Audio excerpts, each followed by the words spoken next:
Node.js एक ऐसा environment है जो जावास्क्रिप्ट को सर्वर साइड में रन करने में हेल्प करता है और इसको यूज करके हम डायनामिक वेब एप्लीकेशंस बना सकते हैं। अरे रुको भाई, आखिर इसका मतलब क्या है? नमस्ते दोस्तों, कैसे हैं आप सब? मैं हूं आपका दोस्त और आपका स्वागत है मेरे YouTube चैनल में। आज का वीडियो एक धमाकेदार सफर की शुरुआत करने वाला है, क्योंकि आज हम बात करेंगे एक ऐसे टूल की जो वेब डेवलपमेंट को नया रंग दे चुका है। जी हाँ, आज हम एक्सप्लोर करेंगे Node.js। मगर ये Node.js है क्या? कैसे ही एक प्रोग्रामिंग लैंग्वेज से हम क्लाइंट साइड और सर्वर साइड मैजिक क्रिएट कर सकते हैं, और इसके साथ हम कैसे बनाते हैं एक पावरफुल सर्वर। आज हम बात करेंगे कि Node.js से बेसिक सर्वर कैसे बनाते हैं। अगर आप एक वेब डेवलपर हैं या वेब डेवलपमेंट में इंटरेस्ट रखते हैं तो ये वीडियो आपके लिए बहुत हेल्पफुल होने वाला है। तो अगर आपको भी ये क्यूरियोसिटी है तो इस वीडियो को मिस मत कीजिए। हमने तय किया है ये जर्नी होगा थ्रिलिंग, इंफॉर्मेटिव और एकदम धमाकेदार। तो चलिए शुरू करते हैं इस नए सफर में, जिसमें है Node.js का मैजिक, है हमारा क्यूरियोसिटी और है आपका support. Don't forget to hit that like button, subscribe और बेल आइकन दबा के हमारे साथ जुड़ जाएं। Let the Node.js adventure begin. तो सबसे पहले समझते हैं Node.js आखिर है क्या। Node.js बेसिकली एक open source cross platform JavaScript run time environment है जो सर्वर साइड स्क्रिप्टिंग के लिए यूज़ होता है। मतलब आप जावास्क्रिप्ट का यूज़ सर्वर में भी कर सकते हैं, जो पहले सिर्फ ब्राउज़र्स में ही होता था। Node.js एक ऐसा टूल है जो हमें सर्वर साइड प्रोग्रामिंग करने में मदद करता है। जैसे कि आपने देखा होगा, जब हम वेब ब्राउज़र में कुछ वेबसाइट्स ओपन करते हैं तो हम वहाँ कुछ इंटरेक्शंस करते हैं, जैसे कि फॉर्म फिल करना, डेटा फिच करना एट्सेट्रा। ये सब क्लाइंट साइड प्रोग्रामिंग है जो कि हमारे ब्राउज़र्स में होती है। लेकिन जब हमें सर्वर साइड प्रोग्रामिंग की ज़रूरत होती है, मतलब जब हमें अपने सर्वर पर कुछ लॉजिक रन करना होता है, डेटा प्रोसेस करना होता है या कुछ डायनेमिक कंटेंट जनरेट करना होता है, तो हम Node.js का इस्तेमाल करते हैं। Node.js की खास बात यह है कि इसमें जावास्क्रिप्ट का यूज़ सर्वर साइड में भी होता है। पहले तो जावास्क्रिप्ट सिर्फ ब्राउज़र्स में ही चलता था, लेकिन Node.js के आने के बाद अब हम जावास्क्रिप्ट का यूज़ सर्वर साइड प्रोग्रामिंग में भी कर सकते हैं।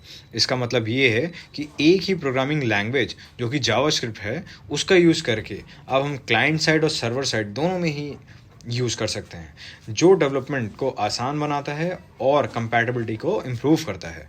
तो Node.js बेसिकली एक ऐसा इन्वायरमेंट है जो जावास्क्रिप्ट को सर्वर साइड में रन करने में मदद करता है, और इसके इस्तेमाल से हम डायनामिक वेब एप्लीकेशंस बना सकते हैं। आई होप अब आपको बेसिक अंडरस्टैंडिंग हो गई होगी Node.js के बारे में। तो आप कुछ प्रैक्टिकल इम्प्लीमेंटेशन करते हैं, क्योंकि प्रैक्टिकल करके हमारी अंडरस्टैंडिंग और बेहतर हो जाएगी। तो सर्वर बनाने के लिए सबसे पहले आपको अपने कंप्यूटर में Node.js को इंस्टॉल करना होगा। आप nodejs.org से Node.js को डाउनलोड कर सकते हैं, या फिर डायरेक्टली लिख सकते हैं नोड डाउनलोड 16.16.0। क्योंकि मैं ये वर्जन यूज़ कर रहा हूँ तो मैं इसी को फ़िलहाल के लिए आपको दिखा देता हूँ कैसे डाउनलोड करते हैं। आप कोई भी other version, latest version download कर सकते हैं, ठीक है। तो विंडोज़ में बेसिकली दो इंस्टॉलर मिलते हैं आपको। एक है 32 बिट का, एक है 64 बिट का। मेरा सिस्टम 64 बिट का है, तो मैं इसको डाउनलोड कर लूँगा यहाँ से और सेव कर लेंगे। और जैसे हम एक नॉर्मल सॉफ्टवेयर को इंस्टॉल करते हैं, वो मैं प्रोसेस नहीं दिखाऊंगा, अदरवाइज़ वीडियो बहुत लेंदी हो जाएगा। तो उसको हम नेक्स्ट करके, बस जैसे एक नॉर्मल सॉफ्टवेयर को इंस्टॉल करते हैं वैसे हम इंस्टॉल कर लेंगे इसको, ठीक है। उसके बाद सेकंड काम हमें करना है, अपने कमांड प्रॉम्प्ट में जाना है, ठीक है। और यहाँ पे हमें लिखना है node-v। वी मतलब वर्जन। तो हमें इस पर पता चल जाएगा हमारा नोड डाउनलोड हो गया है और कौन सा वर्जन जो हमने डाउनलोड किया है 16.16.0 वही वर्जन हमारा डाउनलोड हो गया है या नहीं। तो ये हमारा यहाँ पे ये नोड का वर्जन आ चुका है हमारे सिस्टम के अंदर, ठीक है। तो नेक्स्ट स्टेप है हमारा एक नया प्रोजेक्ट बनाना है, ठीक है। तो हम अपने किसी भी ड्राइव में चलेंगे और यहाँ पे हम एक नया फोल्डर बना लेंगे सर्वर, नोड सर्वर के नाम से, ठीक है। और उसके बाद हम इसको खोलेंगे अपने VS कोड के साथ। तो आई थिंक दो एक साथ खुल चुके हैं, तो एक को मुझे बंद करना पड़ेगा, पता नहीं क्या दिखा रहा है। और ये हमने अपने प्रोजेक्ट को खोल लिया है यहाँ पे। अभी ये हमारा पूरा एम्प्टी है, कुछ भी हमने इसमें नहीं किया है, ठीक है। अब हम अपने सबसे पहले टर्मिनल को ओपन करेंगे, क्योंकि टर्मिनल में, इसके इंटरनल टर्मिनल में हम सारे काम करने वाले हैं। स्क्रीन को हम क्लियर करेंगे। उसके बाद जो सबसे पहला हमें काम करना है वो हमें करना है npm init, ठीक है। ये कमांड जो होगा ये हमारा package.json फाइल को बना देगा हमारे इस फोल्डर के अंदर या फिर इस रिपोजिटरी के अंदर। तो npm init और हम डिफ़ॉल्ट सेटिंग्स के साथ जाएंगे, तो हम -y लिखेंगे, तो जो भी npm इनिशियलाइज करने की डिफ़ॉल्ट सेटिंग्स है उस सेटिंग्स के साथ हमारा ये package.json फाइल बन जाएगी। मैं दिखा भी दूंगा जब बन जाएगी। तो ये हमारी पैकेज.json फाइल बन चुकी है। यहाँ पे जो भी डिफ़ॉल्ट सेटिंग्स ये मांगता है, जैसे कि नेम क्या होना चाहिए, वर्जन क्या होना चाहिए, डिस्क्रिप्शन क्या होना चाहिए, तो हमने -y करके इन सारे स्टेप्स को एक्सक्लूड किया, ठीक है, स्किप किया, और ये हमारा बाय डिफ़ॉल्ट ये सारी खुद से बन के आ गई, क्योंकि इसको हम इन चीज़ों की इतनी हमें ज़रूरत नहीं है, ठीक है। जो अब हमें मेन ज़रूरत है वो है कि हमें अब npm इंस्टॉल एक्सप्रेस को इंस्टॉल करना है, ठीक है। तो हम एक्सप्रेस को इंस्टॉल करेंगे npm, ठीक है। Express.js एक popular Node.js web application framework है। ये एक फ्रेमवर्क है Node.js के लिए, तो ये हमें सर्वर को इजीली क्रिएट करने में हेल्प करता है, ठीक है। यहाँ पे हमारा जो एक्सप्रेस है एज अ डिपेंडेंसी हमारा पैकेज.json के अंदर आ चुका है, ये वर्जन है उसका, ठीक है। इसको हम बंद कर देंगे, इसकी अब हमें बिल्कुल ज़रूरत नहीं है। हम यहाँ पे आएंगे, तो अब हमें जो नेक्स्ट काम करना है वो हमें एक फ़ाइल क्रिएट करनी है। मैं server.js नाम से कर रहा हूँ, आप app.js, xyz.js किसी भी नाम से क्रिएट कर सकते हैं, ठीक है। उसमें अब हमें कोडिंग करनी होगी। उसके पहले अगर आपको ये कोड स्टेप बाय स्टेप समझना है तो वीडियो को एंड तक देखते रहिए, ठीक है। और हाँ, अगर आपको ये वीडियो पसंद आए तो लाइक करना बिल्कुल ना भूलें। चलिए शुरू करते हैं। अब आगे बढ़ते हैं और देखते हैं कि कैसे हम एक बेसिक Node.js सर्वर बना सकते हैं, ठीक है।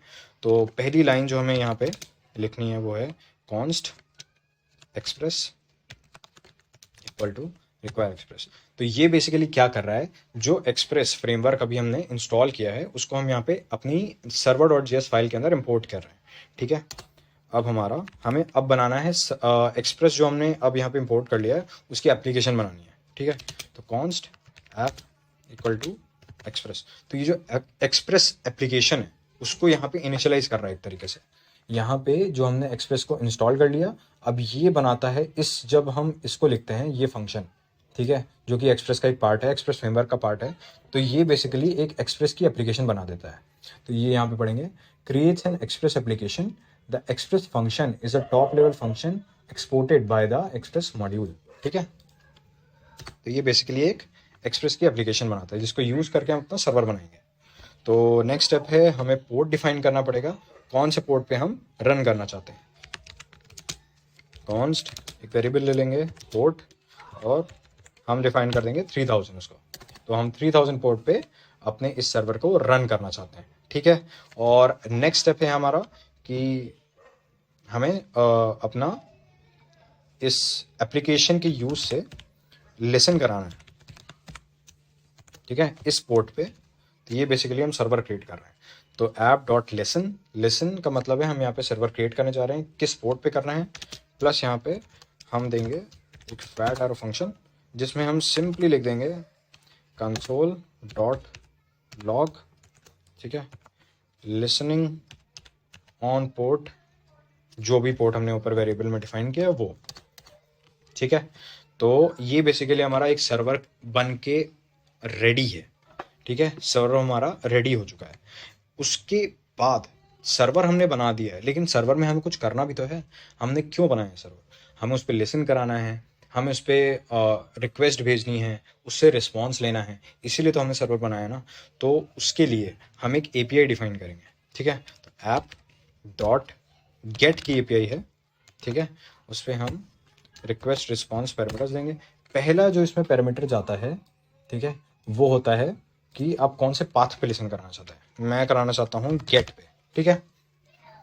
तो /get लिखेंगे तो इस पाथ पे ही ये जो भी हम इसके अंदर लॉजिक लिखेंगे, इस एपीआई का लॉजिक लिखेंगे, वो इस पाथ पे जब जाएंगे तभी वो एग्जीक्यूट होगा, और किसी पाथ पे जाएंगे तो एग्जीक्यूट नहीं होगा।